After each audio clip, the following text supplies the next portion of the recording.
Hello and welcome to This Naked Chat, a podcast where six friends from different walks of life come together for honest, unscripted conversations about living alcohol-free and everything that comes with it. We all met at a live event hosted by Annie Grace of This Naked Mind in March of 2024. What started as a mastermind group with the six of us and Annie turned into some really deep friendships, filled with connection, tough conversations, and a lot of laughter. And after a year of growing and learning together, we realized that these conversations might help more than just us. So here we are, no scripts, just real talk. We are incredibly grateful to Annie and This Naked Mind for helping us get this off the ground and for the impact that her work has had on each of our lives. I am Brian, and I am joined by Kori, Agnes, Judi, Jenie, and Sammie. Let's dive in.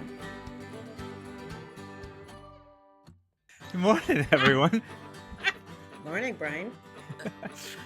Let's see. So what do we got? Sammie, Kori, Brian, Judi, Agnes. That was the order of my screen. Sorry if I went out of it. So let's pick this. Ready?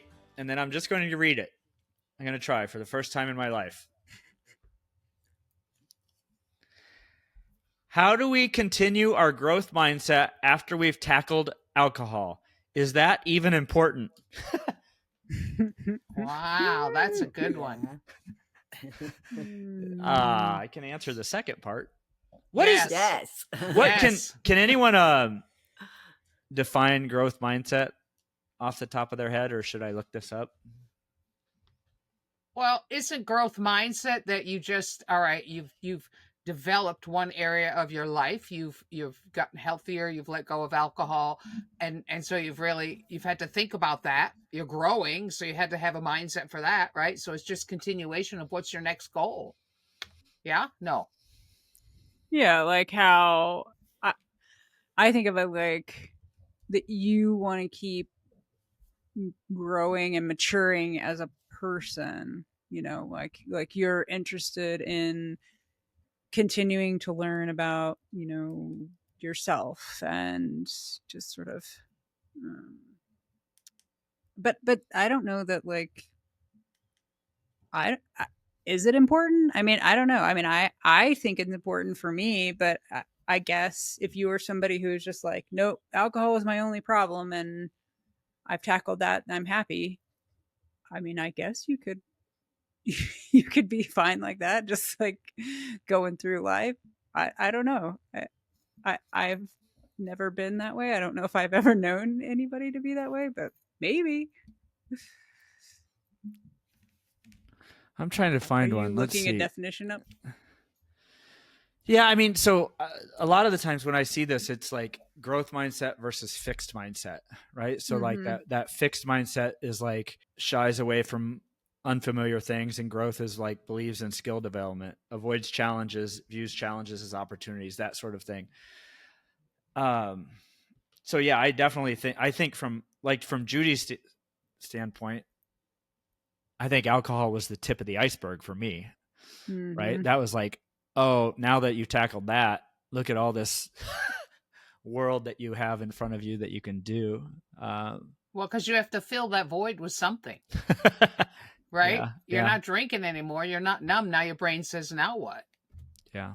Maybe you're going to learn golf. Maybe you're going to go bowling. Maybe you're going to learn to cook. I think for me as well, it's sort of synonymous with curiosity, isn't it? You know, once you've got an alcohol's not literally controlling your mindset, it just opens you up to be curious about so much other stuff, and what's possible. So,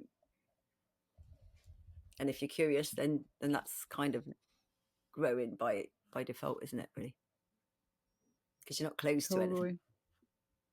I think that's a good way to put it. Curiosity is kind of a synonymous with a growth mindset.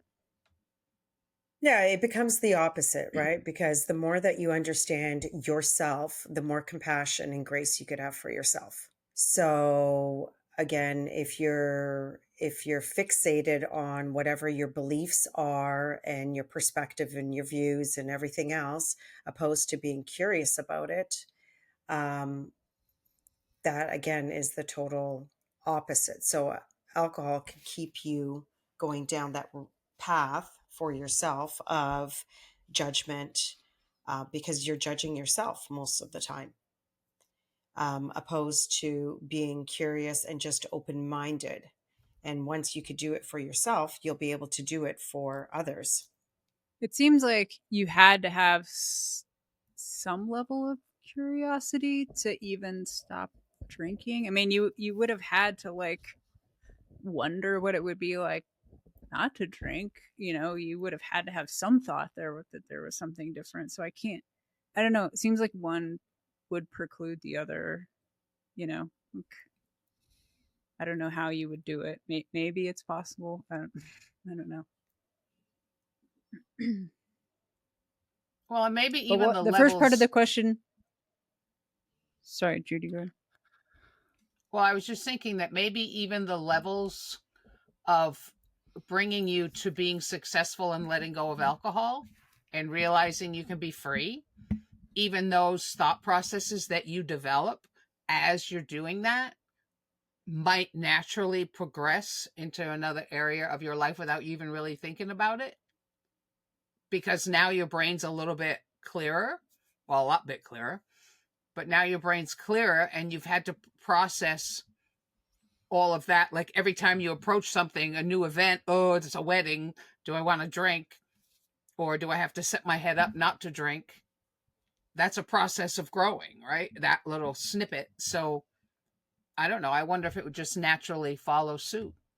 Yeah, I think it does. I'm with you. I mean, I think you had to have that kind of level of curiosity to even to ponder not drinking, and then so you're just kind of, it's inherent in you, and so you would, like you said, naturally go to the next thing. But was the first part of the question, Brian, was it important? The first part was, how do we continue growth mindset after we've tackled alcohol? Mm-hmm. And I think maybe, to me at least, what we've said is like, man, it almost just happened. Like you're like, well, I tackled that, I want more. Or to Judy's point, like, now what? Yeah. I don't think, I mean, like us, my view is us humans don't do well just like sitting. I mean, we always have to have like, what's the next thing? Like our brains want a problem to solve, like they want to it wants to be working on something. I don't, just on the whole, I feel like we don't just kind of sit and not think about something. I wonder if there's a part of this, like I'm looking at, so this was, I think, I don't know if Carol Dweck came up with this but a lot of it was like fixed mindset was like your ability is just fixed and inherent. Like you can't learn new things. And I think we've kind of proven that, alcohol kind of proves that. And then like challenges, it's you embrace them as opportunities versus avoid them to provoke failure. I think that's been my hardest one, right? Is like, and I still think it is like, I don't know. I still have a avoidance to failure for sure. And that's where I get thrown off on the growth mindset of sometimes I'm like, can I just be myself and not always be striving for something greater? That's where I get kind of confused with the growth mindset piece, I think. Does that make any? Isn't being yourself complete growth? I mean, yeah, probably. Can I just be myself? Well, what is yourself? Yourself, as to Kori's point, wants to move forward. Yourself is not a stagnant being, right? Even if it's just like, well, I don't know. Relationships can test that hugely, can they not? Because you're perceiving a relationship way different when your brain is free than when it's not.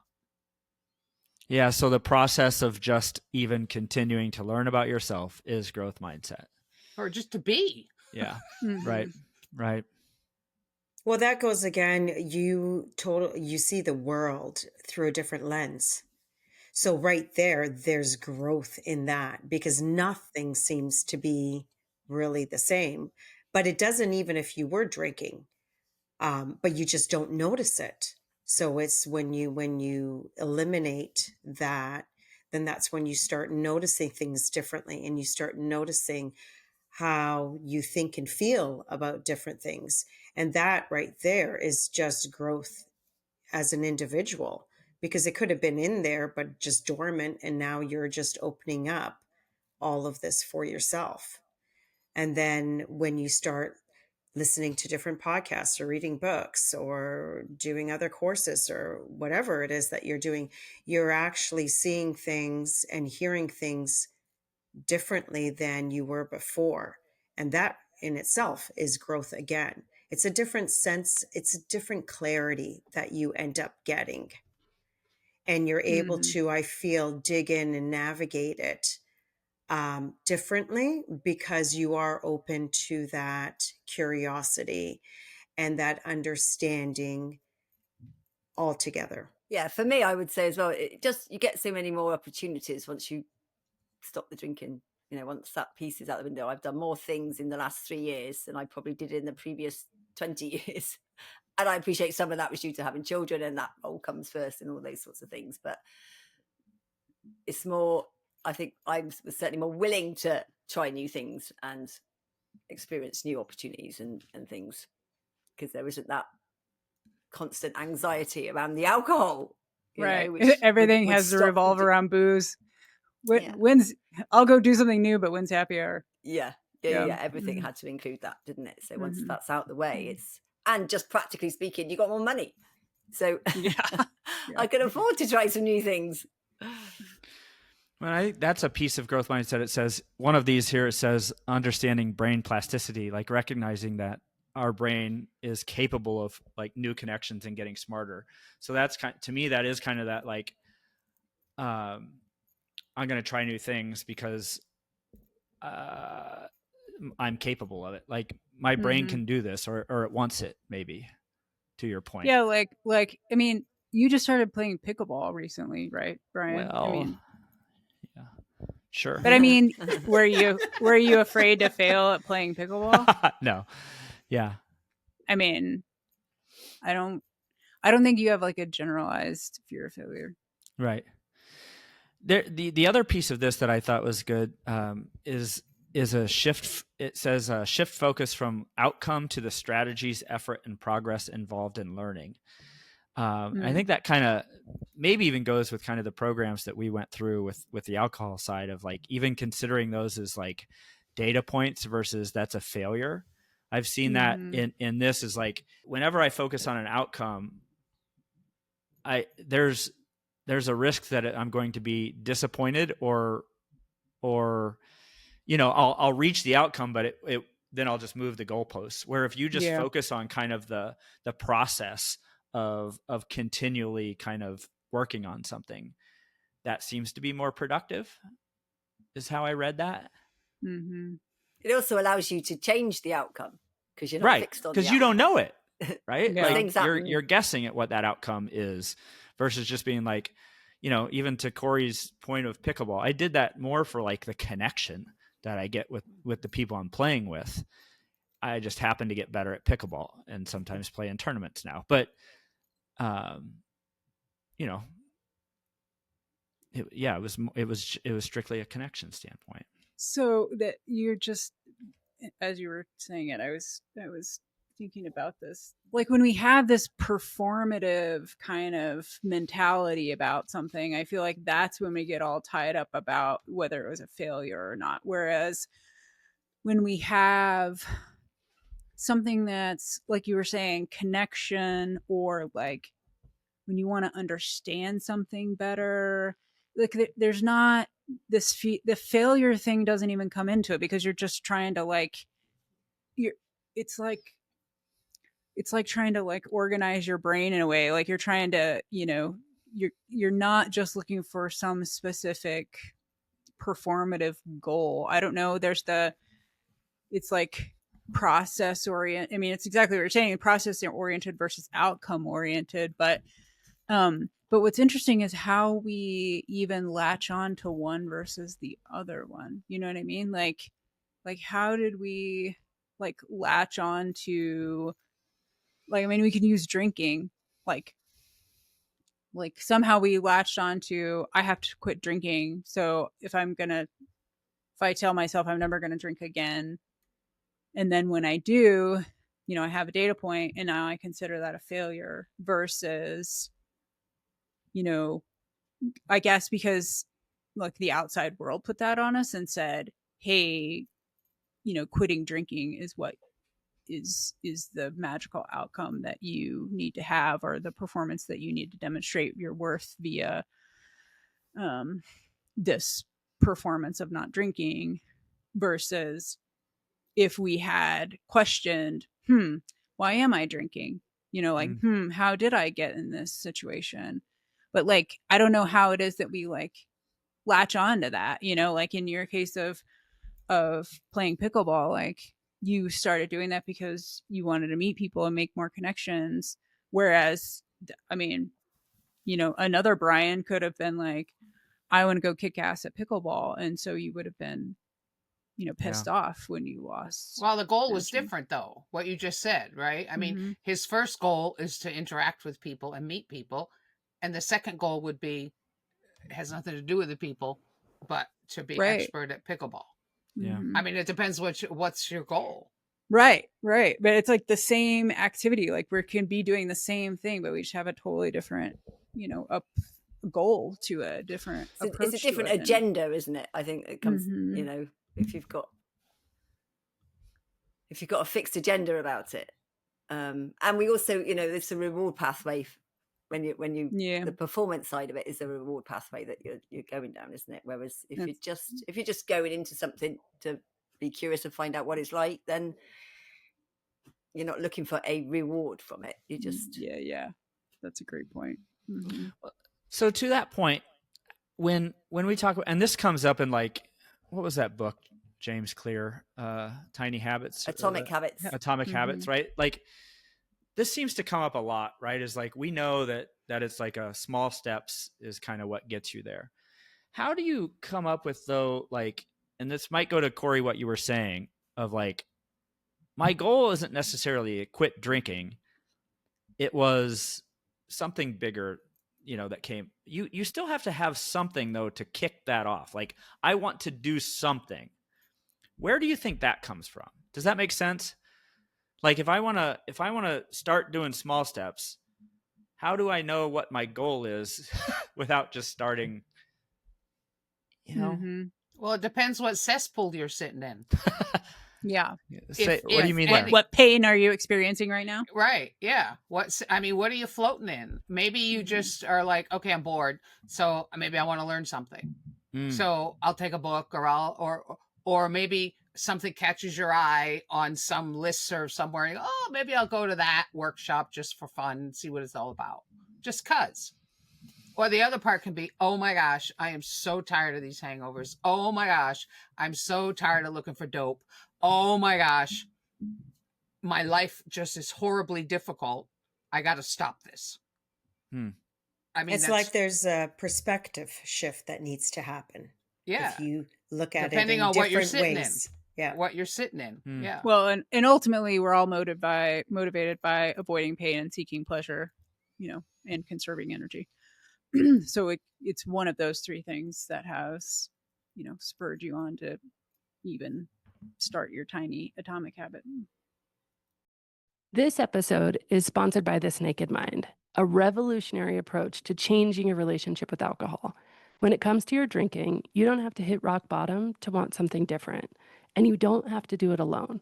This Naked Mind blends neuroscience, psychology, and self-compassion to help you stop relying on willpower and start creating real, lasting change.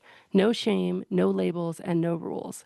Whether you want to take a break, drink less, or stop drinking for good, This Naked Mind has a program that meets you where you are, with world-class coaching and a compassionate, judgment-free community to support you every step of the way. Learn more about This Naked Mind at thisnakedmind.com. So we're saying that it's important. Yes. And I think we're doing it unconsciously as well. It's just we are constantly learning something, and it's important. And you can speed it up a little bit or slow it down, or take a break and say, you know what, that is something I don't want to tackle right now. I don't have the energy to do it, and do it later on as well. So, you know, but we are always learning. I think what's kind of interesting though is like the ways in which we will be growth oriented about some things, but then we won't about other things. You know, we like refute, oh no, I'm not going to look at that part, you know, like, like, oh yeah, I'll totally, you know, I'll be like uber zen level yoga, but you know, I'm not going to look at, you know, that I'm a judgmental asshole, you know, or something. Yeah, but that's again the the pain pleasure thing, right? Yep. Why would I want to judge myself and do that work? It's too hard. Right. Well, we end up judging others, right? So we start focusing on the outside world opposed to the inside. And that becomes a big challenge because nobody wants to look at the inside. So it's so much easier to blame circumstances, people, anything else. Do you also find it hard that, I think this was to Agnes's point, that we're continuing to grow, is once you kind of start it down this kind of journey of growth, you maybe lose sight of the fact of how far you've come, and take for granted that it's almost like, you know, I think about this over the past, like, I think I stopped drinking 5 years ago, and it feels like I've been kind of on this stagnant path, and it's taken a friend saying, do you realize like what you've actually done the past few years? Like, to point that out, because it feels like I've almost been stagnant. It's like I quit drinking, I started exercising, I've done these things, but to me it's like, yeah, but what am I doing? Like, you know what I mean? Like, you become, it seems like you get really hard on yourself that you're not going fast enough when you're doing the small changes. Which means you got something stirring down there that's been there for a long time to say, right, whoa, this is a magnificence that I'm going to present to the world. I just have to get to it. Right. Yeah. It's also about, we compare ourselves to others. So we always look at that, oh, I haven't done as much as that person. Right. But if we actually compare ourselves to where we were yesterday or last week or last year, then the change is massive. Right. I think that's also sometimes we just don't take the data. Like we don't, I mean, unless you are really good about like journaling every day and having sort of a consistent, you know, way that you record how you're feeling or whatever it is that you're trying to progress in, like, then it's hard to even have the data to know how far that you've come.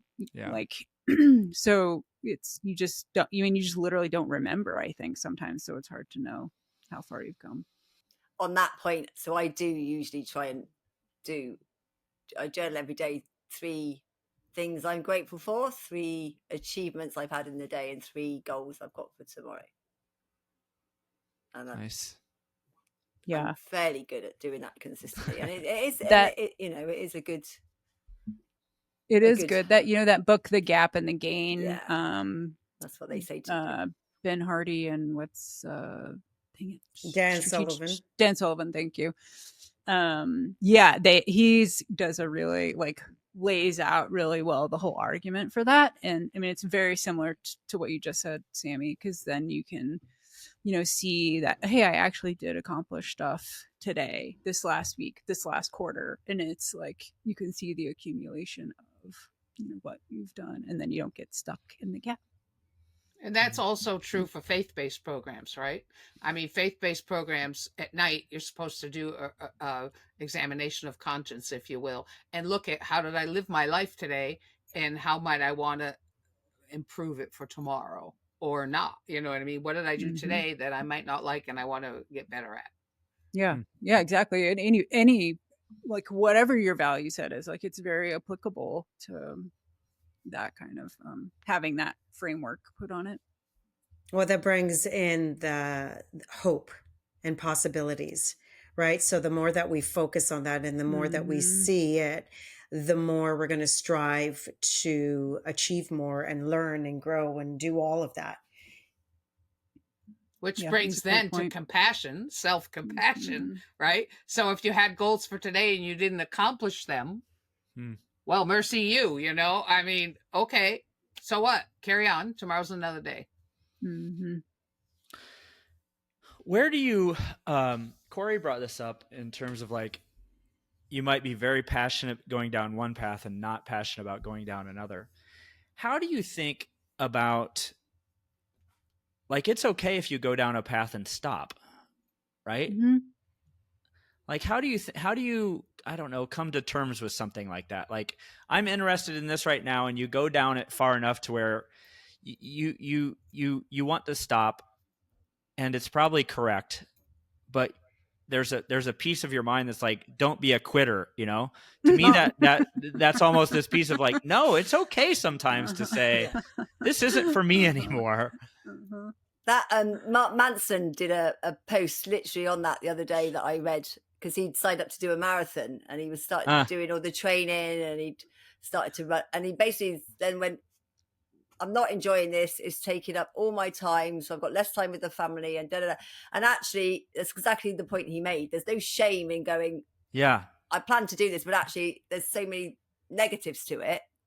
I'd just be stupid to be continuing just because I said I was going to do a marathon.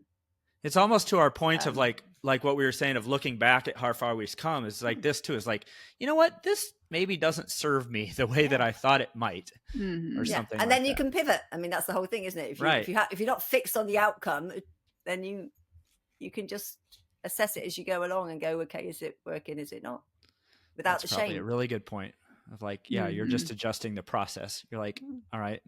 Yeah. It is hard though. I feel like Right. you were saying, Brian, and I would be questioning, why am I quitting this? You know, am I like, I don't know. To me, but that's there a growth is like, mindset, Kori. If you're questioning why you're quitting it, then that's a growth mindset, isn't it? Because it's looking right. into it.